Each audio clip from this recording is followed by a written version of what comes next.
करके श्री रंगनाथ जी विदेश न जाएं, इसके लिए शर्त लगा दी कि जहां रख दोगे वहीं अचल हो जाएंगे। आज जहां श्रीरंगम है तिरुचिरापल्ली, वहां जाते जाते विभीषण को ध्यान आया कि मेरा मध्याह्न संध्या का समय हो गया है, तो कावेरी में स्नान कर लूं, संध्या वंदन करके और फिर आगे बढ़ूंगा। श्री रंगनाथ भगवान को वहीं रख दिया, भूल गए कि रखने पर अचल हो जाएंगे वाली शर्त है, और वहीं अचल हो गए। विभीषण संध्या वंदन करके आए, उठाने लगे तो उठे ही नहीं।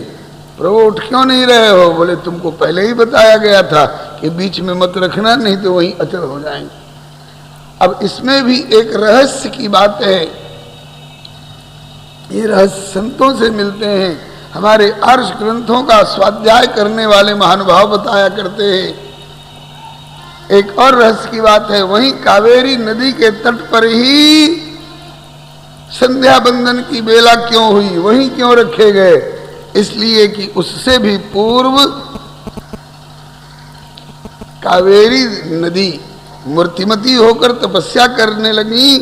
प्रभु आए, बोलो देवी क्या चाहती हो? कहा कि गंगा से कम मेरी महिमा न रहे, गंगा के समान मेरी महिमा हो जाए। कहा कि हो जाएगी, लेकिन कब? जब मैं एक रूप से आकर तुम्हारे तट पर बैठ जाऊंगा। तो वही आकर के आज विभीषण को बहाना बना लिया और आकर के प्रभु बैठ गए श्री रंगनाथ जी के रूप में। श्री रंगनाथ जी कौन है जी? और श्री राम जी कौन है जी? श्री रंगनाथ ही श्री राम जी है और श्री राम जी ही श्री रंगनाथ हैं। राम जी का नाम श्री रंग है कि नहीं? अरे मानस के पाठ को बोलना नहीं हो तो मुड़ी तो हिला दो। ये श्री रंग नाम किनका धरा हुआ है मानस में? भगवान भोलेनाथ कहते हैं, बार बार वर मांगूं हरषि देव श्री रंग। किससे मांग रहे हैं? श्री राम से मांग रहे हैं। राज्य सिंहासनासीन श्री राम से मांग रहे हैं, भोलेनाथ मांग रहे हैं। क्या नाम लेकर मांग रहे हैं? हरषि देव श्री रंग। हे श्री रंगी, श्री रंग ही श्री राम है और श्री राम ही श्री रंग है। तो विभीषण उदास हुए तो प्रभु ने कहा क्यों उदास हो रहे हो? मेरा भारत छोड़कर जाने की इच्छा नहीं थी, लेकिन तुमने ये सोच करके कि इनकी सेवा करूं, दर्शन करूं, इसलिए मांगा था। तो अब श्री रंगम में और लंका में ज्यादा दूरी नहीं रह गई है, तुम सतयुगी लोग हो, इसलिए जब चाहो तब अपने लंका से श्रीरंगम आ सकते हो। श्रीरंगम से श्री विभीषण जी बार बार आते रहे प्रभु श्री रंगनाथ के दर्शन और पूजन के लिए। एक बार आ रहे थे, रास्ते के एक गांव से इनका रथ गुजर रहा था। इनके रथ के नीचे एक ब्राह्मण आ गया, उसी तरह की उसकी होनहार थी, उसका प्राणांत हो गया। वहां के लोगों ने विभीषण को घेर लिया, पकड़ लिया। ये इसके रथ से ब्राह्मण की हत्या हुई है, पकड़ो इसको, हवालात में डालो। डाल दिया। विभीषण ने प्रभु श्री राम का स्मरण किया, श्री राम जी पधारे। लोगों को आश्चर्य हुआ, प्रभु इस समय कैसे अचानक आना हुआ? बोले अपने उस भक्त को छुड़ाने आया हूं जिसके लिए मैंने प्रतिज्ञा की थी कि रखी हो ताई प्राण की नाई। कौन? बोले ये विभीषण, जिसको आप लोगों ने कारागार में बंद कर रखा है। बोले कि ये विभीषण है? बोले ये विभीषण। इनके रथ से एक ब्राह्मण का प्राणांत हुआ है, कहा कि उसका दंड मुझको दीजिए, मैं भुगत लूंगा। राज्ञश्चामात्यजा दोषाः पत्नी पत्नी पापम स्वभर्तरी यथा शिष्यार्जितम पापम गुरु प्राप्नोति निश्चितम।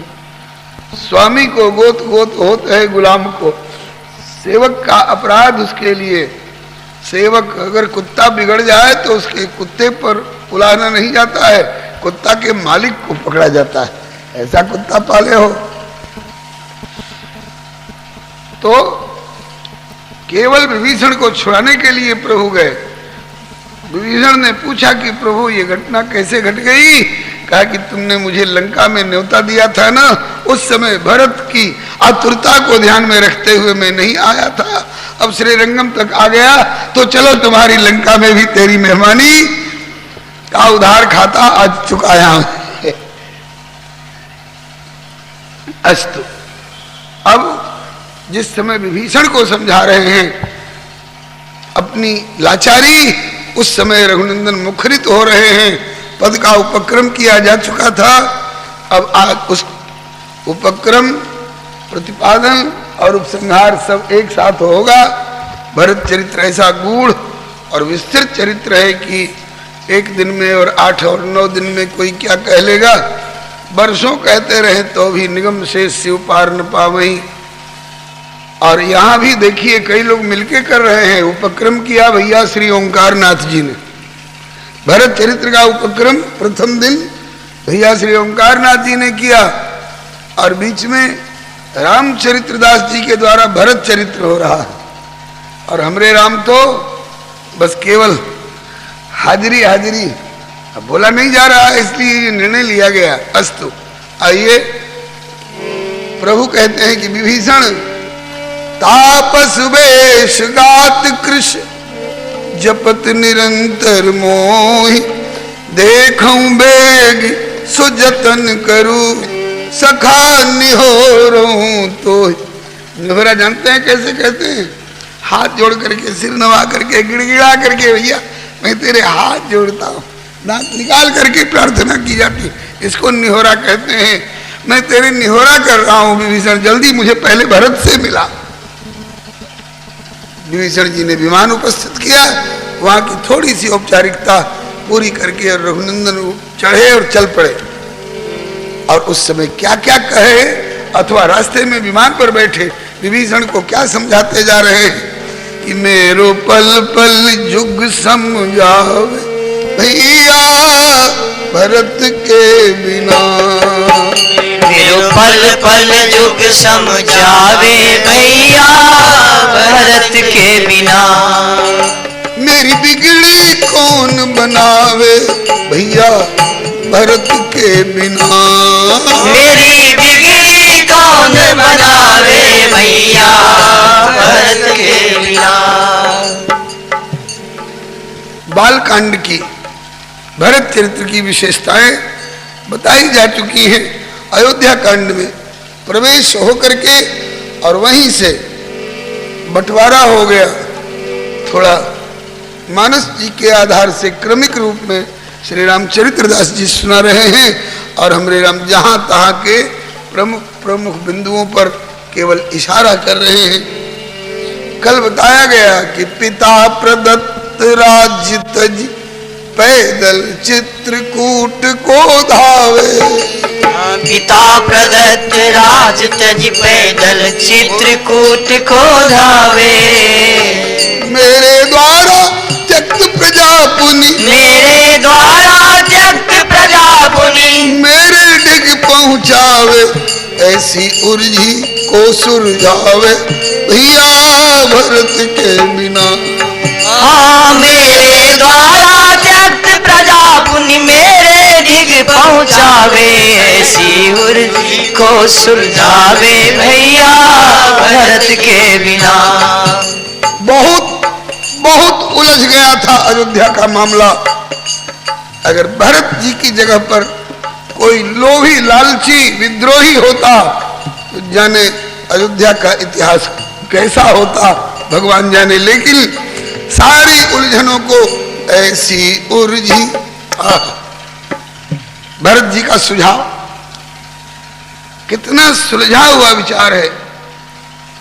जब गुरु जी ने कहा कि लाल राजगद्दी पर विराजो, गुरु जी ने कहा, भरत जी ने कहा राजगद्दी मुझे किस लिए दे रहे हो? बोले प्रजा की रक्षा करो। बोले प्रजा की रक्षा मेरे राजगद्दी पर बैठने में नहीं है गुरुदेव, प्रजा की रक्षा श्री राम जी के सन्मुख जाने में। कहा कि अगर जबरदस्ती आपको बिठा दिया जाए तो, बोले प्रजा क्या धरती रसातल को चली जाएगी। मोह राज हठ दयहु जब ही, तो ये रसा माने धरती रसातल जाई तब ही आप मुझे राजगद्दी पर यूं बिठाओगे और उसी समय धरती रसातल को चली जाएगी। ऐसा क्यों? धरती की क्या चिड़ है इस घटना से? कहा कि धरती का श्री राम और जानकी से कोई संबंध। धरती ने अपने पेट से पैदा किया है जानकी जैसी बेटी को। जानकी बेटी लगती है श्री धरती जी की और राम जी उनके दामाद लगते हैं। तो धरती की बेटी और धरती के दामाद को जंगल में खदेड़ करके और दूसरा कोई राजगद्दी पर बैठना और बिठाना चाहे, क्या धरती इस अपचार को सह सकेगी? नहीं। निश्चित रूप से अपने बेटी दामाद का पक्ष लेकर के और कहेगी कि अब मैं रहूंगी नहीं जो कोई मेरे ऊपर राज्य करे। इस बात को श्री रघुनंदन ने शपथ लेकर कहा, सत्य कहो कर शंकर साखी, भरत भूमि रह राउर राखी। तुमने रखा है अभी तक धरती को, नहीं तो अब तक धरती रसातल को चली गई होती। अस्तु, उलझन को सुलझाया। भरत जी ने कहा कि ऐसा होना ठीक नहीं है। बोले हम लोग गलत कह रहे हैं? बोले नहीं कह, ये हम कैसे कहें कि गलत कह रहे हैं, लेकिन निर्णय जो ले रहे हैं कि करहु राज अपरिहरहु गलानी, ये क्यों कह रहे हैं? बोले मोहि नृप करी भल आपन चाहू सो स्नेह जड़तावश कहो। मेरे प्रति आप लोगों का बहुत स्नेह है, इसलिए आप लोग ऐसा कह रहे हैं। तब पूछते हैं कि तब आप ही उपाय बताओ। गुरु जी पूछ रहे हैं तब आप ही उपाय बताओ क्या होना चाहिए। तो भरत जी कहते हैं कि बूझिए मोहि उपाय अब पर जोर है, अब उपाय पूछ रहे हैं। पहले पूछा होता तो मैं उपाय बताता, लेकिन अब उपाय पूछ रहे हैं। कब? जब तीर कमान से निकल चुका, जब आग लगकर सब स्वाहा हो गया, तब पूछते हैं कि संपत्ति को कैसे बचाया जा सकता है। अब बोले आखिर आप रहते और आपसे पूछा जाता तो पहले पूछा गया होता तो आप क्या उत्तर देते? तो कहते हैं कि मैं यह उत्तर देता कि वरदान नंबरवार मांगा गया था। 1 नंबर का वरदान पहले पूरा होना चाहिए था, 2 नंबर का वरदान बाद में पूरा होना चाहिए था। आप लोगों ने दूसरे नंबर का वरदान पहले पूरा कर दिया और पहला नंबर का वरदान पेंडिंग रह गया। बात है कि नहीं? पहला नंबर का वरदान क्या है? देव एक बर भरतहि टीका। टीका तो हुआ नहीं अभी, और दूसर बर कर जोरी मांगो। 14 वर्ष राम वनवासी, दूसरा वरदान का कार्यान्वयन पहले हो गया और पहला वरदान अभी धरा रह गया। आप रहते तो क्या करते? तो कहते कि मैं ये कहता कि पहला वरदान का कार्यान्वयन पहले, फिर दूसरे वरदान का कार्यान्वयन बाद में। तो मुझे बुलाना चाहिए था, पहले भरते ही टीका होनी चाहिए थी। अच्छा, तो भरत का टीका हो जाता तो क्या राम वन में नहीं जाते? कहा कि वन में जाने से रोक लिए जाते, गुरुदेव के द्वारा रोके जा सकते थे। गुरु आज्ञा करियसी। कहा कि हाँ लाल जी मैं रोक लेता अगर तुम्हारे पिताजी वचन नहीं दिए होते। तो कहा कि गुरुजी पिताजी ने केवल कैकेयी को वचन नहीं दिया था, सरे दरबार जो 5 मत लागे नीका, तो करहु हर्ष ही राम ही टीका। सरे दरबार में पिताजी वचन दे चुके थे कि 5 पंच को मेरी बात मंजूर हो तो राम जी को राज तिलक कर दिया जाए। हाँ महाराज जल्दी करो, हाँ महाराज जल्दी करो, जगमंगल भल काज बिचारा, बेगी नाथ न लाई बारा। कब करें? अरे बोले काल करो सो आज कर। और आज कब करें? अभी करेगी संध्या तक। अरे बोले आज करो सो अब। तो क्या अकेले में कैकेयी को दिए हुए वचन की इतनी महिमा और 12 आम दरबार में दिए हुए करहु हर्ष ही राम ही टीका का कोई महत्व नहीं? कहा कि लाल जी पंचों के सामने जो, प्रजा के सामने जो वचन दिया गया था कोरा वचन था, और अकेले में जो दिया हुआ वचन कैकेयी के प्रति था, उसमें भूपति राम शपथ जब करई तब मांगे ये वचन न टरे। राम की सौगंध खिला करके कैकेयी ने तब राम का वनवास मांगा है। और सचमुच में दशरथ जी ने शपथ खाई।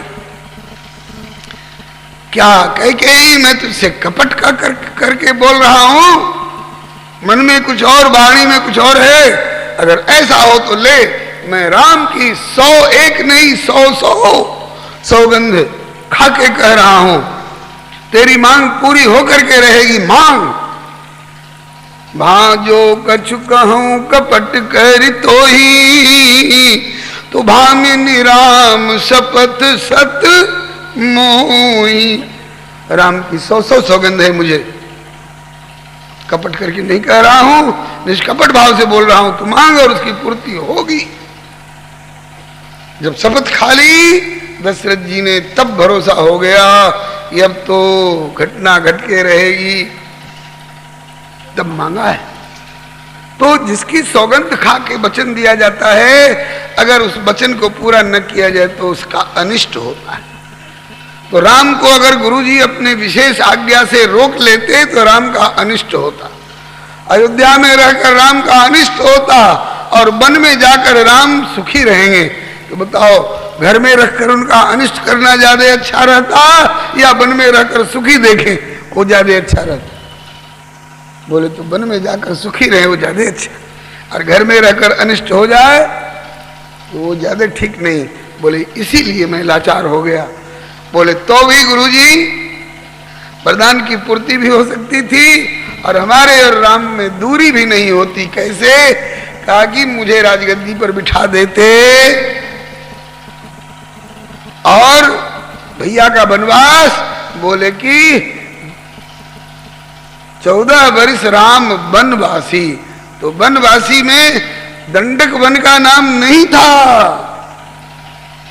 चित्रकूट वन का नाम नहीं था, किसी खास वन का नाम नहीं था। वनवासी तो हमारे अयोध्या के राजधानी के इर्द गिर्द में कुमुद वन है, हमारे अयोध्या के इर्द गिर्द में कंचन वन है, प्रमोद वन है।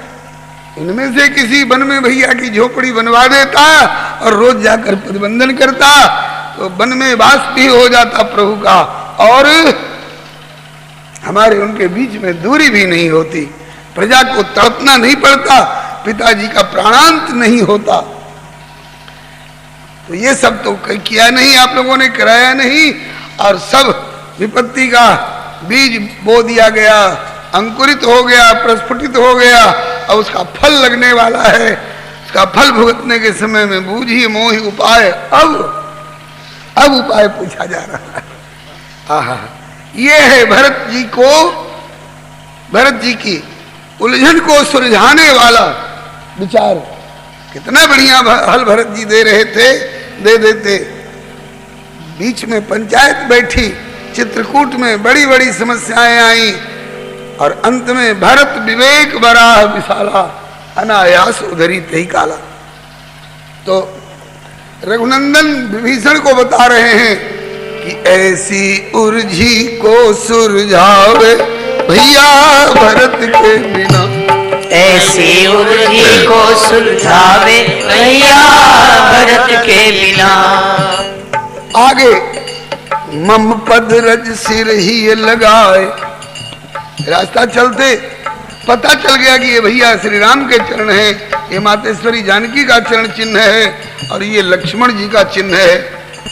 तो वहां के रज को उठा करके रज रज सिर धरी ही नैन नीलावही, अरे रघुवर मिलन सरिस सुख पावे।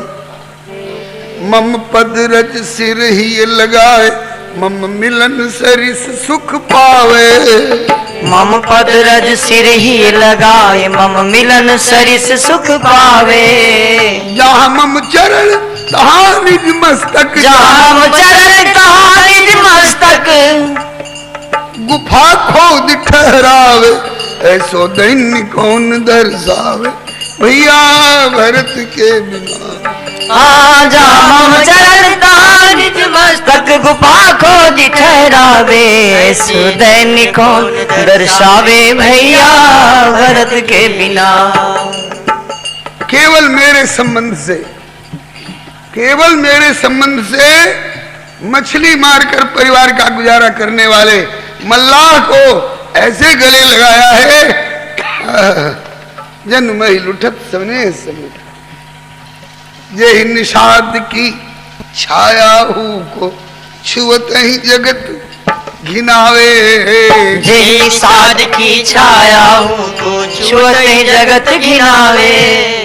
लोक वेद सब भांति ही नीचा, जिसकी छाया लग जाए तो जासु छाह छुई ले ये सींचा। स्नान करना पड़े, नहीं तो अपवित्र पवित्र का मंत्र पढ़ना पड़े। और वो जय निषाद की छाया हूँ को छुअत ही जगत घिनावे, जय निषाद की छाया हूँ को छुअत ही जगत घिनावे। राम सखा सुनिता त्यागी रथ, राम सखा सुनिता त्यागी रथ। ही सो हर्ष लगावे, ऐसो ना तो कौन निभावे भैया भरत के बिना। राम सखा सुनिता त्यागी रथ, ही सो हर्ष लगावे, ऐसो ना तो कौन निभावे भैया भरत के बिना। मेरी बिगड़ी कौन बनावे मेरे भरत के बिना, मेरी बिगड़ी कौन बनावे मेरे भरत के बिना। सांवले रंग की जमुना की धारा, उज्जवल वर्ण की गंगा जी की धारा, दोनों का समागम देख करके श्री सियाराम ध्यान में आ रहे हैं। एगो कुकुर एगो कुतिया जा रहे हैं। कुकुर काले रंग का है और कुतिया भूरे रंग की है, तो कहते हैं कि ये कुत्ता और कुतिया नहीं, मेरे प्रभु सीताराम जा रहे। गोरा और सांवरा का जोड़ा कहीं दिख जाए, लख तरंग श्री जमुन गंग भावोद्दीपन हुई जावे, लख तरंग श्री गमुन गंग भावोद्दीपन हुई जावे। श्यामल धवल धार लखिका को, श्यामल धवल धार लखिका को, राम सिया सुधियावे, पग पग बिहुबल को हुई जावे भैया भरत के बिना। श्यामल धवल धार लखिका को, राम सिया सुधियावे, पग पग बिहुबल को हुई जावे भैया भरत के बिना। मेरो पल पल जुग समझावे, ऐसे भरत के बिना। मेरो पल पल जुग समझावे, ऐसे भरत के बिना। होत न भूतल भाव भरत को, इस भूतल पर भरत का भाव नहीं अवतरित हुआ होता तो अचर सचर चर अचर करत को। जड़ तो चेतन हो जाते हैं, जड़ों में चेतनता आ जाती है, अर्थात कठोर पत्थर पिघलकर मोम जैसे हो जाते हैं, और चेतन जो है जड़ हो जाते हैं। सखई स्नेह विवश मग भोला, समझाए सुरगुरु जड़ जागे, जासु प्रेम लख जड़ हो चेतन, चेतन सुधि बिसरावे। जासु प्रेम लख जड़ हो चेतन, चेतन सुधि बिसरावे। जब ही राम कही भरत श्वास, जब ही राम कही भरत श्वास, कण कण स्नेह उमगावे, कौन पत्थर को भी पिघलावे भैया भरत के बिना। हाँ, जब ही राम कही भरत श्वास, कन कन स्नेह धमसावे, कौन पत्थर को भी पिघलावे भैया भरत के बिना। कौन पत्थर को भी पिघलावे भैया भरत के बिना। कौन पत्थर को भी पिघलावे भैया भरत के बिना। मेरी बिगड़ी कौन बनावे भैया भरत के बिना। मेरी बिगड़ी कौन बनावे भैया भरत के बिना। जो लोग चित्रकूट गए होंगे देखें, तो नहीं गए हों जरूर जाएं और देखेंगे कि जहां श्री राम और भरत जी का मिलाप हुआ है वहां का पत्थर भी आज भी लगता है कि कभी न कभी ये पिघल करके और हो गया होगा मोम जैसा।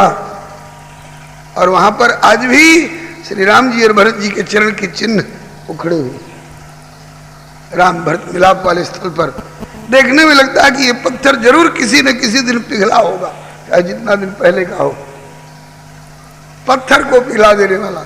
जब ही राम कहले ही उसासा उमगत प्रेम मनहु चहु पासा। अब प्रतिक्रिया क्या होती है?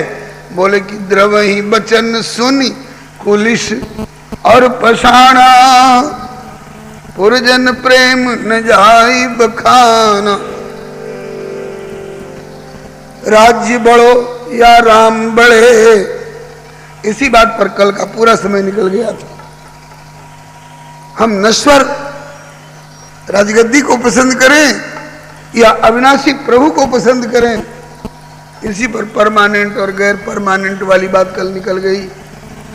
भैया श्री बंका जी के आदेश पर भरत जी ने कहा कि हमें जड़ नश्वर की ओर नहीं जाना है, राजगद्दी जड़ है और नश्वर है, मुझे तो चेतन चेतनस चेतना नाम प्रभु श्री राम की ओर चलना है, जो शाश्वत हैं, अविनाशी हैं। राज्य बढ़ो या राम बढ़े, इस भ्रम को कौन मिटावे। राज्य बढ़ो या राम बढ़े, इस भ्रम को कौन मिटावे। गौड़ करे अधिकार और कौन करे अधिकार और कर्तव्य मुख्य ठहरावे।